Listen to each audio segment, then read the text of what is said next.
पाठ एक, दिव्य आविर्भाव और जन्म का रहस्य। जब सृष्टि में धर्म डगमगाने लगा, देवत्व का तेज मंद पड़ने लगा, तब ब्रह्मांड के गर्भ में एक दिव्य संकल्प जागा।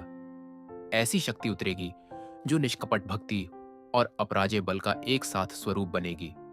देवगणों ने संयुक्त प्रार्थनाएं की और उस प्रार्थना से निकला अनंत तेज जो वायु के पवित्र स्पर्श से धरती पर उतरा। अंजना, जो तप में रत थी, उस दिव्य स्पंदन को अपने हृदय में धारण करती है। और एक प्रातः जब पर्वतों पर स्वर्ण धूल चमक रही थी, एक विशाल तेज शिशु का जन्म होता है, जिसका मुख कमल जैसा, नेत्र अग्निचिंगारी जैसे और देह दिव्य कांसे की आभा से दमकती। उस बालक का पहला श्वास ही पर्वतों को हिला देने वाला था। वायुदेव स्वयं उतरकर कहते हैं, यह मेरा अंश है, यह संसार को बल, भक्ति और निर्भयता का अर्थ सिखाएगा। यही दिव्य शिशु आगे चलकर हनुमान कहलाया। पाठ 2, बाल लीला और अदृश्य शक्तियों का प्रस्फुटन। हनुमान का बाल्यकाल साधारण नहीं, बल्कि देवत्व से छलकता था। जैसे ही चेतना खिली, वैसे ही शक्ति बाहर आने लगी। वन के जीव आश्चर्य से देखते, इतना छोटा बालक, पर उसके कदमों में कंपन ऐसा जैसे पर्वत हिल जाए। एक दिन आकाश में सूर्य को देखकर उसे पका हुआ फल समझकर उछल पड़े और एक ही छलांग में आकाश मंडल को चीरते सूर्य तक पहुंच गए। देवगण विस्मित, अर्श स्तंभित और वायुदेव गर्व से आकुल। इन बाल लीलाओं में ही उसकी अदृश्य क्षमताएं प्रकट हो गईं।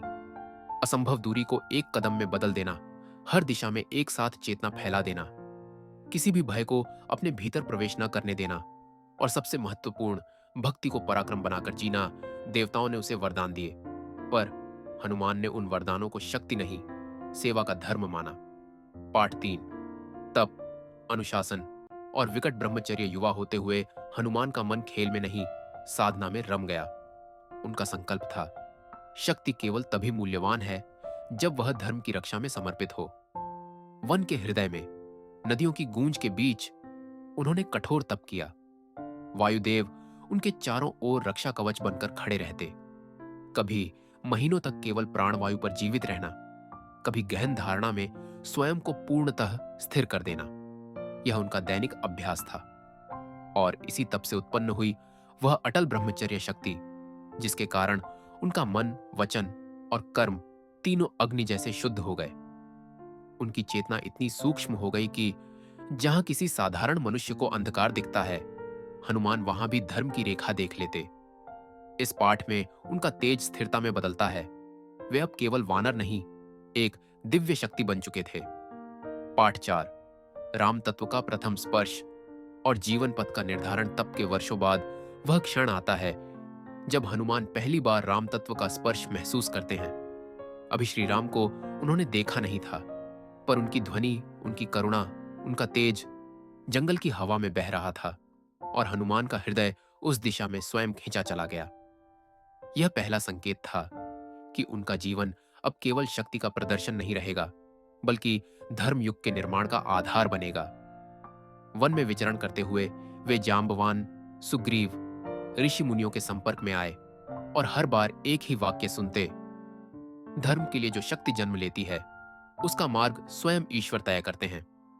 हनुमान समझ गए, उनकी शक्तियों का उद्देश्य कोई व्यक्तिगत गौरव नहीं, बल्कि एक महान सत्ता के अवतरण में सहयोग है। यहीं से भाग एक समाप्त होता है। हनुमान तैयार हैं उस मार्ग के लिए जहां आगे राम साक्षात्कार, सीता खोज, समुद्र लांघन और लंका ध्वंस जैसे महाकर्म उनकी प्रतीक्षा कर रहे हैं। पाठ 2, बाल लीला का अद्भुत प्रकटन और दिव्य शक्तियों का उदय। पहले से 2 गुना विस्तृत। हनुमान का बाल्यकाल केवल खेल तमाशे का समय नहीं था, वह एक ऐसी दिव्य चेतना का उदय था जिसका उद्देश्य स्वयं ब्रह्मांड ने तय किया था। उनके भीतर छिपी शक्ति बचपन से ही अनियंत्रित, उफनती हुई नदी जैसी थी, कभी शांत, कभी विराट और कभी अपने ही वेग से आकाश को चीर देने वाली। धरती पर उनके पहले कदम से ही एक अद्भुत कंपन फैल जाता। वन के वृद्ध वानर चकित होकर कहते, यह बालक सामान्य नहीं है, इसकी दृष्टि में किसी आर्षी का वैराग्य है और क्रीड़ा में किसी देवता की ममता। प्रकृति का उनके आगे झुकना, जहां वे चलते वहां वृक्ष स्वाभाविक रूप से झुक जाते। पुष्पगंध उनके पीछे पीछे बहती रहती। नदियां मानो उनके चरण स्पर्श की प्रतीक्षा करती और पर्वत उनकी हंसी से गूंज उठते। उनकी उपस्थिति में वन्य जीवों का भय मिट जाता। शेर अपनी गर्जना रोक देता, हिरण पास आकर खड़े हो जाते और छोटे छोटे पक्षी उनके कंधों पर आकर बैठ जाते। यह संसार को देने वाला पहला संकेत था कि यह बालक शक्ति और करुणा दोनों का संगठन है। सूर्य ग्रसन की लीला। एक दिन जब आकाश स्वर्णिम था, हनुमान ने ऊपर देखा। एक तेजस्वी लाल स्वर्ण गोला, जैसे किसी देव का दिव्य फल हवा में ठंगा हो। बाल मन में ललक उठी, यह फल मेरे लिए ही है। और बिना किसी संकेत के एक ही उछाल में हवा को पीछे छोड़ते हुए, बादलों को भेदते हुए वे सूर्य तक पहुंच गए। देवतागण विस्मय से भर गए। वह बालक, जिसकी आयु वर्ष भी नहीं गिनी जा सकती, सूर्य लोक में खड़ा है और सूर्य के ताप को सह रहा है। सूर्यदेव भी चकित थे, क्योंकि हनुमान के सामने उनका तेज क्षण भर को फीका पड़ा। देवताओं को आभास हो गया, यह कोई साधारण आत्मा नहीं, यह वायु अंश और दिव्य संकल्प का मिश्रण है। इंद्र का प्रहार और शक्ति का जागरण। देवताओं ने सूर्य आघात से विश्व की रक्षा हेतु इंद्र को संकेत दिया। इंद्र ने वज्र उठाया, पर हृदय में दुहक भी था, क्योंकि वह जानते थे यह बालक निर्दोष है। वज्र लगा, हनुमान धरती पर गिरे और साथ ही वायुदेव का क्रोध प्रज्वलित हो उठा। वे समस्त ब्रह्मांड से प्राणवायु को रोकने लगे। सृष्टि में हाहाकार मच गया। तभी देवगण उतरे और उन्होंने हनुमान को एक एक कर अतुल्य वरदान दिए। अग्नि उन्हें कभी न जला सके, जल उन्हें न डुबो सके, शस्त्र उनका कुछ न बिगाड़ सके, यम उनका स्पर्श न कर सके और शक्ति का वह स्रोत उनके भीतर अनंत बना रहे। यह दिव्य क्षण था जब हनुमान केवल बालक नहीं रहे, वे बन गए अजेय, अविनाशी, अप्रतिहत पराक्रम के धारक। अदृश्य क्षमताओं का विकास अब हनुमान के भीतर, शक्ति का विस्तार स्वयं होने लगा। वे किसी एक दिशा में चले, पर चेतना चारों दिशाओं में फैल जाए। वे किसी वृक्ष की शाखा को छुए और वह उनसे संवाद करने लगे। वे दूर बैठकर वन के किसी संकट को महसूस कर लें। उनकी गति इतनी प्रचंड थी कि साधारण आंखें केवल धूल और हवा का झोंका देखती, पर असल में वह क्षण भर में मीलों पार कर चुके होते। उनकी हंसी का स्वर बादलों को हिला देता, उनकी पुकार पर्वतों के भीतर गूंज जाती और उनकी बाल क्रीड़ा में छिपा था देवत्व का बीज, भक्ति का बीज। सबसे बड़ी शक्ति दिव्य प्रभाव के बावजूद उनका मन अहंकारहीन, निर्मल और सरल रहा। बल उनके पास था, पर गर्व का स्पर्श भी न था। यही उनकी सबसे महान विशेषता थी। उनका हृदय शक्ति से नहीं, भक्ति से संचालित था। वन के वृद्ध संत अक्सर कहते, जब शक्ति और भक्ति एक ही हृदय में घर करती है, तो वह हृदय स्वयं ईश्वर का निवास बन जाता है। हनुमान इस दिव्य रहस्य को समझने लगे थे। उनका सामर्थ्य स्वयं के लिए नहीं, बल्कि किसी महान कार्य के लिए जन्मा था।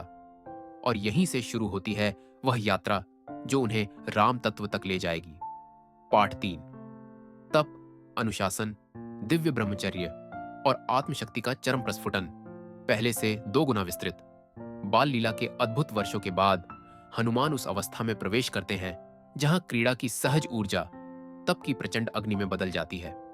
यह वह समय था जब उनका मन स्थिर होने लगा, उनकी दृष्टि भीतर की ओर मुड़ने लगी और उनकी चेतना देवत्व के परम केंद्र की ओर बढ़ने लगी। वन के मध्य, जहां सूर्य की किरणें भी धीमे धीमे उतरती थीं, वहीं उन्होंने अपने लिए एक पवित्र स्थान चुना। नदी का कलकल, पवन का मंथर स्पर्श और पर्वतों का मौन साक्षी उन्हें तप के लिए बुला रहा था। तप की प्रथम ज्योति। जब शक्ति भीतर उतरती है, हनुमान ने अपने भीतर एक बात स्पष्ट कर ली थी। शक्ति यदि बिना अनुशासन के चले तो विनाश बन जाती है। शक्ति यदि तप और संयम से गुजरे तो दिव्यता बन जाती है। उनकी प्रत्येक साधना 2 उद्देश्य लिए थी। शक्ति को सीमित नहीं, बल्कि नियंत्रित करना, मन को भटकाव से निकालकर एकाग्रता में स्थिर करना। उन्होंने दिन और रात को अलग मानना ही छोड़ दिया। कभी वे घंटों तक निर्मोही ध्यान में बैठे रहते, जहां श्वास का आना जाना भी अदृश्य लय में खो जाता था। कभी वे पर्वतों पर उछलते हुए अपने भीतर की गति को तेज कर देते, ताकि उनकी शक्ति और शरीर एक ही ताल में नृत्य करे। वन के आर्षि जब भी पास से गुजरते तो कहते, यह तप साधारण नहीं, यह किसी महान उद्देश्य की तैयारी है। वायु तत्व का पूर्ण जागरण। उनके भीतर वायु तत्व केवल ऊर्जा नहीं था, वह चैतन्य का प्रवाह बन चुका था। वह हवा जो किसी साधारण प्राणी को छू कर निकल जाए, वही हवा हनुमान के पास आकर संवाद करने लगी। उनके मन में उठने वाले विचार वायु की गति से दिशाओं में फैल जाते और वे दूर दूर तक होने वाली सूक्ष्म घटनाएं भी महसूस कर लेते। कभी वे इतनी हल्की चाल में चलते कि जमीन पर घास भी झुकती नहीं, तो कभी ऐसी प्रचंड गति में दौड़ते कि हवा का शोर पर्वतों में गूंज उठता। यह वायु अंश का वह रूप था जो आगे चलकर राम कार्य में उनका सबसे बड़ा अस्त्र बना। ब्रह्मचर्य की दैवी शक्ति, मन वचन कर्म की परिपूर्ण शुद्धता हनुमान समझ चुके थे कि वास्तविक शक्ति संयम में जन्मती है और संयम का सर्वोच्च रूप है ब्रह्मचर्य। पर उनका ब्रह्मचर्य केवल देह का संयम नहीं था, वह मन, चित्त और इच्छा की पूर्ण महारत थी। उन्होंने अपने मन को इस स्तर तक प्रशिक्षित किया कि कोई भी आकर्षण, कोई भी विचलन, कोई भी भावना उनके भीतर प्रवेश ही नहीं कर पाती। उनका वचन इतना शुद्ध था कि हर शब्द में सत्य का तेज चमकता। उनका कर्म इतना निर्मल था कि किसी भी कार्य में स्वार्थ की एक रेखा भी न झलकती। ऋषि मुनि उन्हें देखकर कहते, यह ब्रह्मचर्य देवताओं से भी परे है। यही कारण है कि हनुमान का शरीर कभी वृद्ध नहीं होता, कभी दुर्बल नहीं पड़ता, कभी थकान को स्पर्श नहीं करता। उनका ब्रह्मचर्य उन्हें कालातीत ऊर्जा प्रदान कर रहा था, अनुशासन की चरम सीमा, जब शरीर और आत्मा एक स्वर में चले। हनुमान का तप केवल ध्यान नहीं था, वह शरीर का भी यज्ञ था। कभी वे पर्वतों को अपनी हथेलियों से सहलाते हुए ऊपर चढ़ते, कभी वे अरण्य में घंटों तक एक ही मुद्रा में खड़े रहते, जैसे वृक्ष भी उनसे कम स्थिर हो। उनकी मांसपेशियों में शक्ति नहीं, बल्कि अंतर्दृष्टि बसने लगी। वे जब छलांग लगाते तो दिशा को नहीं, उद्देश्य को लक्ष्य बनाते। उनकी हर सांस वायु के मंत्र से मिलकर एक ऐसी ऊर्जा बन जाती जो बाद में लंका विजय तक उनके भीतर बहती रही। जब साधना देवत्व को स्पर्श करती है, उनकी तपस्या इतनी गहन थी कि देवगण भी कभी कभी मौन होकर उनके समीप खड़े रहते। वायुदेव गर्व से भरकर उनके चारों ओर एक अदृश्य कवच बना देते, जिससे कोई भी दुष्ट शक्ति उनकी साधना को छू न सके। वन में कई बार अद्भुत प्रकाश प्रकट होता और संत मुनि समझ जाते, यह हनुमान के भीतर दैवी शक्ति का नया प्रस्फुटन है। उनकी साधना अब किसी व्यक्तिगत सिद्धि के लिए नहीं, बल्कि किसी महान और गूढ़ उद्देश्य के लिए तैयार हो रही थी। आत्मस्वर का उदय, राम तत्व की प्रथम अनुभूति। तब के वर्षों बाद एक दिन ध्यान में बैठे हुए उन्होंने भीतर एक स्वर सुना, शांत, सौम्य, तेजस्वी। वह किसी मनुष्य का स्वर नहीं था, वह धर्म का स्वर था। उसी क्षण हनुमान के हृदय में एक अज्ञात आकर्षण जागृत हुआ, जिस दिशा में वह स्वर बह रहा था। उन्होंने आंखें खोली और अनुभव किया, मेरा मार्ग अब तय हो चुका है, मेरा तेज अब किसी उच्चतर शक्ति को समर्पित होगा। यह था राम तत्व का प्रथम स्पर्श, जो आगे चलकर हनुमान के जीवन को धर्मयुग के स्तंभ में बदलने वाला था। पाठ 4, राम तत्व का उद्घाटन और जीवन पथ का निर्धारण। पाठ बी, सबसे विशाल, सबसे गहन, सबसे निर्णायक। राम तत्व का सूक्ष्म स्पर्श अब हनुमान के भीतर एक निरंतर प्रवाह बन चुका था। वे जानते थे कि उनका पथ अब तब से आगे बढ़कर सेवा, समर्पण और धर्म स्थापना की दिशा में जा रहा है। पर अभी वह क्षण नहीं आया था जब वे राम से प्रत्यक्ष मिले।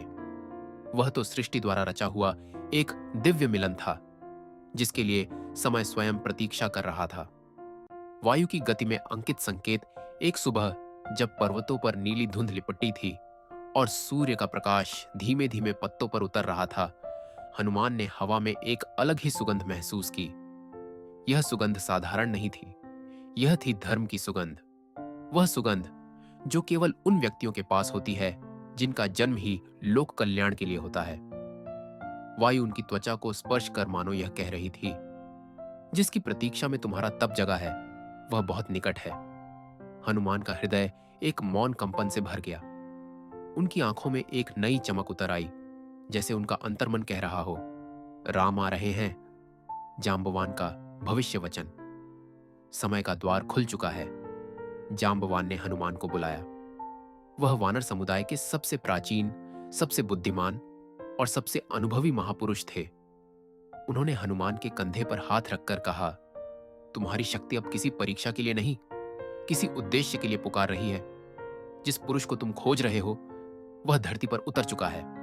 हनुमान ने सिर झुकाया, पर भीतर ऊर्जा का महासागर उठ गया। वह जानते थे, जब जांबवान बोलते हैं तो वह साधारण वाणी नहीं होती, वह समय का वचन होता है। तप का अंतिम रूप, शक्ति से सेवा तक का संक्रमण। हनुमान का मन अब पूर्णतः बदल चुका था। पहले जिसमें अग्नि थी, अब उसमें करुणा थी। पहले जिसमें केवल पराक्रम था, अब उसमें समर्पण का तेज भी था। उन्होंने अपने भीतर महसूस किया, उनकी सारी सिद्धियां, उनकी सारी शक्तियां, उनका समस्त वायु तत्व, उनका कठोर ब्रह्मचर्य, तो सब कुछ केवल एक ही कारण से दिया गया था, ईश्वर के एक महान कार्य को संपन्न करने के लिए। वह कार्य क्या है, कैसे होगा, कहां होगा, यह सब अभी भी अज्ञात था, पर दिशा स्पष्ट थी। राम, नदी का वह किनारा जहां पहली झलक होने वाली है। हनुमान नदी के किनारे खड़े थे। वायु शांत थी, पानी धीरे धीरे बह रहा था और धूप की रेखाएं लहरों पर थिरक रही थीं। अचानक उन्हें महसूस हुआ, वहीं पास में कोई दो पुरुष आ रहे हैं, जिनमें एक का तेज सूर्य के तेज से भी कोमल और अग्नि से भी दृढ़ था। हनुमान ने अपने भीतर एक दिव्य कंपन उठते देखा। यह वही था, राम तत्व का संपूर्ण उदय। उन्होंने अभी देखा नहीं था, पर हृदय पहचान चुका था। आत्मा बता चुकी थी, तब पूर्ण हो चुका था। नियति बोल चुकी थी, धर्म के अवतार वहीं आने वाले थे। और फिर धूप की हल्की रेखा को चीरते हुए दो आकृतियां निकट आती दिखी। एक अग्रणी था, शांत, तेजस्वी, मर्यादामय। दूसरा था बल, बुद्धि और निष्ठा से भरा। हनुमान की श्वास थम गई, उनकी दृष्टि स्थिर हो गई, उनका हृदय गहरे समर्पण से भर गया, क्योंकि वह क्षण आ चुका था जब सेवक अपने स्वामी को पहली बार देखता है और दुनिया को भक्ति का नया अध्याय मिलता है। यही पार्ट 4 का पार्ट बी समाप्त होता है और अब आरंभ होगा वह दृश्य जहां हनुमान और राम का प्रथम मिलन सृष्टि में भक्ति का शिखर बन जाता है। अगर आपको हनुमान पुराण भाग 1 का यह अंतिम पाठ रूह तक उतरता हुआ महसूस हुआ हो, अगर इन शब्दों में छुपी दिव्यता, भक्ति और शक्ति आपके मन में भी वही कंपन जगा पाई हो जो हनुमान जी के जीवन में उस क्षण जगी थी, तो नीचे कमेंट में जरूर बताइएगा। आपका एक छोटा सा कमेंट मुझे यह संकेत देता है कि आप केवल कहानी नहीं सुन रहे, बल्कि हनुमान तत्व को महसूस भी कर रहे हैं। और अगर आप चाहते हैं कि हनुमान जी और श्री राम के प्रथम मिलन का वह दिव्य दृश्य मैं अगले भाग में आपके लिए रचूं, तो कमेंट में लिखें जय बजरंग बली या पार्ट 2 चाहिए। आपकी प्रतिक्रिया ही मेरी अगली कहानी की शक्ति है। मिलते हैं अगले भाग में, जहां इतिहास नहीं, भक्ति का युग आरंभ होगा।